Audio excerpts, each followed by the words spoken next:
క్రమంగా పెరుగుతూ సెప్టెంబర్ నాటికి సూపర్ ఎల్నినోగా ఇది రూపాంతరం చెందే అవకాశం ఉంది. పసిఫిక్ మహాసముద్రం ఉపరితల ఉష్ణోగ్రతలు ఒకసారిగా పెరిగిపోవడం,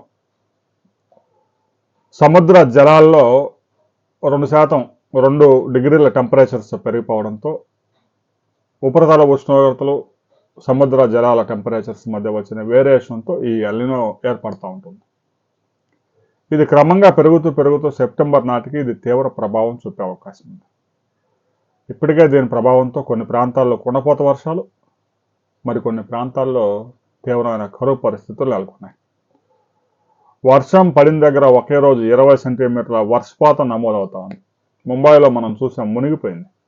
200 మిల్లీమీటర్ల వర్షపాతం 24 గంటల్లో నమోదైంది. మన నగరాలు గంటలో 2 సెంటీమీటర్ల వర్షపాతం నమోదైతే కార్లు కొట్టుకుపోతాయి. అలాంటిది 20 సెంటీమీటర్ల వర్షపాతం నమోదైంది ముంబైలో. జనజీవనం అస్తవ్యస్తం అయిపోయింది. ఇక అస్సాం, అరుణాచల్ ప్రదేశ్, సిక్కిం రాష్ట్రాల్లో వరదలు ముంచెత్తుతూ ఉన్నాయి.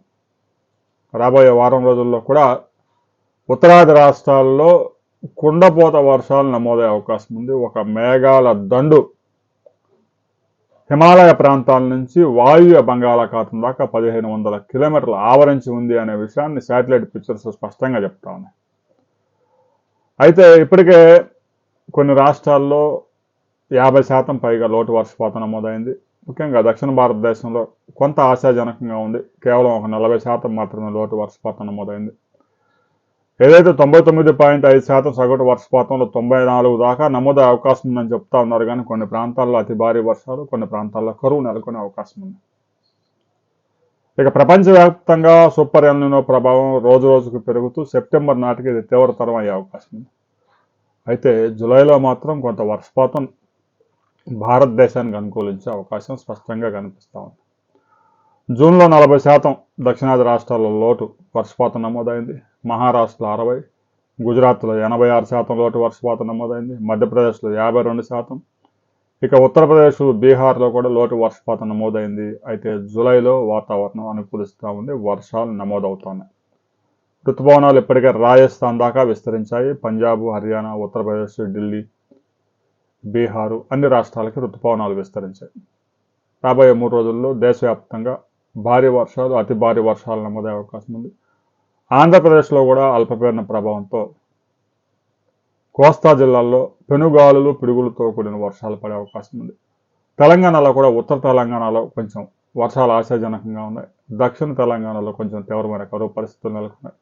రాబోయే వారం రోజులు మాత్రం వ్యవసాయ రంగానికి అనుకూలమైన వర్షాలు పడే అవకాశం స్పష్టంగా కనిపిస్తూ ఉంది. ఎల్నినో ప్రభావం ఒకవేళ ఉన్నా అది సెప్టెంబర్ నుంచి భారీగా పెరిగే అవకాశం ఉంది. కాబట్టి ఇది నెక్స్ట్ సీజన్ మీద పడే అవకాశం ఉంది. ఈ సీజన్లో రైతులు గట్టెక్కే అవకాశాలు కనిపిస్తూ ఉన్నాయి. అయితే ప్రాజెక్టులకు ఫ్లడ్, వరద చేరుతుందా లేదా అనేది కూడా చాలా కీలకం. వర్షాధారంగా సాగు కొంతవరకే సాధ్యం అవుతుంది. పంపు సెట్లు పనిచేయాలన్నా కూడా వర్షాలు బాగా నమోదు కావాలి, భూగర్భ జలాలు కూడా పెరగాలి. కానీ ఆయకట్టు ఏదైతే ప్రాజెక్టులకు నీరు వస్తే కాలువల్లో ఆయకట్టు ఉంటుందో ఆ భూముల పరిస్థితి మాత్రం ఇంకా క్లారిటీ లేదు. ఆరుతడుల పంటలకైనా నీరు వస్తాయా లేదా అనే విషయం కూడా క్లారిటీ రావాలంటే మరో 2 నెలలు వెయిట్ చేయాల్సిందే. దీనికి సంబంధించి 2 తెలుగు రాష్ట్రాలు ఇప్పటికే వ్యవసాయ అధికారులని హెచ్చరికలు జారీ చేశారు. రైతులు కూడా కరువును తట్టుకునే విధంగా పంటలు ప్రణాళిక సిద్ధం చేసుకోవాలని ఆదేశాలు జారీ చేశారు అధికారులు. అయితే రైతులు కూడా వెయిట్ అండ్ సీలో ఉన్నారు. సహజంగా ఇక డెల్టా ప్రాంతంలో అయితే గోదావరి డెల్టాలోనో, కృష్ణా డెల్టాలోనో వరి సాగు తప్ప వేరే అవకాశాలు లేవు. అయితే ఇటీవల కాలంలో తెలంగాణలో కూడా పెద్ద ఎత్తున వరి సాగు చేస్తూ ఉన్నారు. అయితే ఈ ఏడాది అది ఎఫెక్ట్ అయ్యే అవకాశం ఉంది. రైతు సహోదరులు వేచి చూస్తూ ఉన్నారు. రాబోయే 10-15 రోజుల్లో మంచి వర్షాలు నమోదైతే ఇక విత్తనాలు వేయడం పొందుకునే అవకాశం ఉంది. మీ ప్రాంతంలో ఇప్పటికే పంటలు వేశారా, వేయాలని భూమిని సిద్ధం చేస్తూ ఉన్నారా, వర్షపాతం నమోదైందా లేదా అనే విషయాలను కూడా ప్రతి రైతు కామెంట్ చేయండి.